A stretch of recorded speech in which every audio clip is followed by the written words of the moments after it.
Hello, my friends, and welcome back. Thank you very much for being with me again today.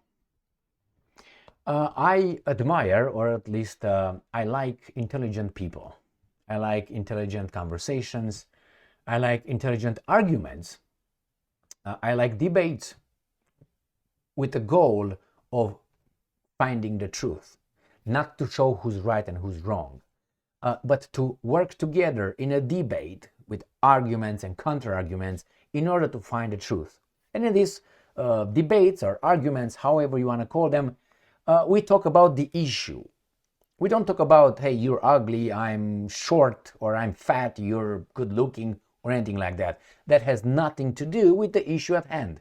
Whoever attacks anybody or starts making character assessments shows like the person is superior somehow. So let's say I would say, well, you're not a good person actually. You need to change because the world will see you in this. It's like I'm lecturing you, I'm moralizing you. This is allowed only for Trudeau. Only Justin Trudeau can do this, okay? The imbecile Prime Minister of Canada. He is the global moralizer, all right? Even though he was caught with all kind of faces, which I don't care, but the thing is so ridiculous and so hypocritical. You wear that and you claim everybody's racist, but you wear that. I personally don't care for what color your face you painted. I don't give a shit. You feel offended? I don't care. All right? I don't care. Nevertheless, what do we have here? We have a guy who, incidentally, used to be Iran's president. His name is Mahmoud Ahmadinejad.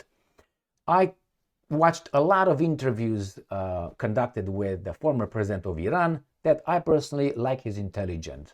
I like his intelligence. I like his behavior. I like his speech. I like that he's patient and he's ballsy in the same time. He doesn't have to yell. He doesn't have to, call anybody in any way. He is really of a certain kind. So I have here an article, a video about maybe a minute and a half, 2 minutes, where we have Katie Couric. That's an old, obviously, interview with then President Mahmoud Ahmadinejad from about 14 years ago, and it's from CBS News. This is part 2 of that interview, and I will make more videos on that interview because it's very revealing how the Western interviewers, who are just some people, behave in front of a president of a country. You like it or not, Mr. Mahmoud Ahmadinejad represents about 82 million people, the population of Iran. Katie Couric represents CBS News with her bosses that we know who they are. Okay? She's out now because I think she did something wrong, said something that was not supposed to, hurt the feelings of the guys in charge, and then she said, I'm retiring. Nevertheless, I'm going to show you here this video in which Katie Couric is gonna moralize Mahmoud Ahmadinejad, then the acting president of Iran. Good or bad? Good or bad? I think he realized more than you realized, than you ever would realize. And probably, I know where she is. She's got her million and she's somewhere drinking margarita on a beach somewhere at the sun and so on. That's what she can do. Mahmoud Ahmadinejad, on the other hand, he has a PhD. My assessment of PhDs. Open your mouth so I know how you think and how much you know. Don't give me the PhD or this or that. Means almost nothing, okay? So let's go. Why nothing? Because it means that you follow some rules. That's all. Open your mouth. I met a lot of them, that's why. So Mahmoud Ahmadinejad is a very intelligent guy. So she is going to lecture him. And I would like you to focus on his answer to this rude American news, whatever she is. Here is Mahmoud Ahmadinejad. Ready? So they were talking about an issue and she disagreed with the issue. And then she's going to tell him that the issue was the Holocaust. Oh, anyway. So he has his own take. She wants him to have her take, but he doesn't want to. And she's upset and she's going to call him this and that, and he's a bad person for that. And killings now. As you continue, though, Mr. President, to deny the existence of the Holocaust, It undermines your credibility on the international stage. So she tells him that that particular event undermines his credibility in the world stage. She is the arbiter somehow. So she, a fucking individual, she is telling the president that his behavior, his stance, she analyzed it. So she's in charge. She's able to tell him how the world perceives him based on that event. How do you call this rubbish? I'm not done here. I know that it alienates you from much. I know it alienates you. How the fuck you know that? And he's gonna say world. The international community. From the international community. Many people think you're trying to delegitimize the very existence of. Many people, international community, like whom? 193 countries. How do you know that? Did you ask them personally? Many people. And many people, yes, but many people are on the other side too. So what are you talking about? She is lecturing his character in the world. It's like a mommy with a boy. It's like a teacher with a student. Since when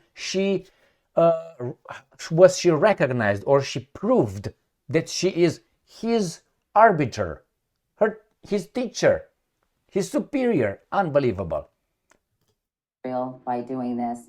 I'm doing it again. On the international stage. I know that it alienates you from much of the international community. She's reading. People think you're trying to delegitimize the very existence of Israel again by doing this, and to distract from other issues such as your nuclear program. Are you concerned about me? I'm asking. You're telling me that I'm the one that's really being on the margins, but then you're expressing concern about me. But if that's the case, you really shouldn't be concerned about me with these pictures and with. So did you hear him? So she said, "I'm telling you." So since when she established her superiority in order to tell him that she knows, and you know too, that you're alienated from the world community? Like who? United States of America being caught by the balls? By whom exactly? You know. And how did he respond? "You're very concerned. Thank you very much. It's not going to change my opinion, my assessment." So this is, I got to tell you that he's way superior to my behavior if I would have been put in this kind of circumstance. And I admire his behavior. I admire his answer. I admire his calmness with this rude, superior, looking down on him individual. And I gotta tell you, I don't want to say all. I say all. I don't like all, never, nothing. I don't speak in these terms. But the Western interviewers that spoke with Ahmadinejad, and I watched Piers Morgan, I watched Anna Poor garbage, I watched this one, I watched Jennings, I don't even know their names. The other one, Zakaria, whatever his name is. Many guys who came and interviewed Ahmadinejad, they all looked down on him like they are teaching him. Very rude, very in a demeaning manner. They didn't respect the office of a presidency of Iran, let alone the guy, the office. And who are they? There's some nasty guy with 2 different socks, probably with unwashed underwear, living in the West. That bothers me, and it just irritates the shit out of me when I see these kind of things. But Ahmadinejad is a very good politician, very good. He kept his calm. He smacked her intellectually.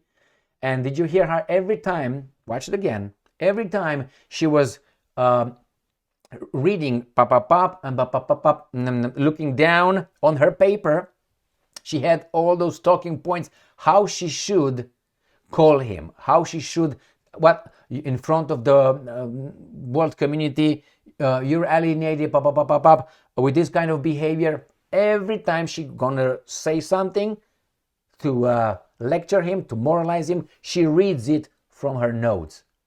it was prepared beforehand. That means it's like you go to in front of a judge, but the sentence was already read there. He's just reading to you something he wrote before you guys entered into the courthouse. I'm gonna play more of Mr. Ahmadinejad's videos, interviews. Why? Because I would like to show people how disrespectful these guys are with this guy, who personally, I don't know if he did anything wrong himself, if you know what he did wrong, but then they treat other people like Biden and Clinton, Bush, with so much utmost respect, including Hillary Clinton, with very much Clinton Benghazi, okay? Just put that one. I don't have to use the Clinton Foundation. All right? So it's so much out there, my friends. And they get this guy and talk to him like that. And he's calm and he smacks them each and every time. And the older he got, the more relaxed he seems to be. From the interviews I watched many tens of interviews, I don't know, 30, 40, 50, I don't even know, interviews, plus documentaries, plus the guy speeches. I want to know, I want to see how he thinks. Not disappointed. This guy Biden, this guy Clinton, this guy Bush, these guys are just amateurs. These guys are just village, village warlocks. That's what they are, spin doctors, village spin doctors. That's their level. But unfortunately, they're promoted by bigger groups around us to look good and their interests. I mean, we know Bush was over there because of his family, not because of anything else. Clinton was over there because he promised the group everything. And then when he got over there, he appointed the group everywhere. Just look at his administration that he appointed. And then you got what? What was the other one? This idiot right now that barely knows where he's at. Manipulated left and right. He's just a figurehead. But hey, these are the presidents of the strongest country in the world. That's very dangerous. Or some of them were. Thank you very much for being with me again today. I have another one ready for you when this imbecile is going to attack Ahmadinejad, calling Iran the sponsor of terrorism and all that, and he's going to smack her with facts and intellectually that she's going to be like, why? Evidence is there. You just have to dig for it. Thank you very much for being with me again today. Stay strong, stay smart, look for the truth, and be just.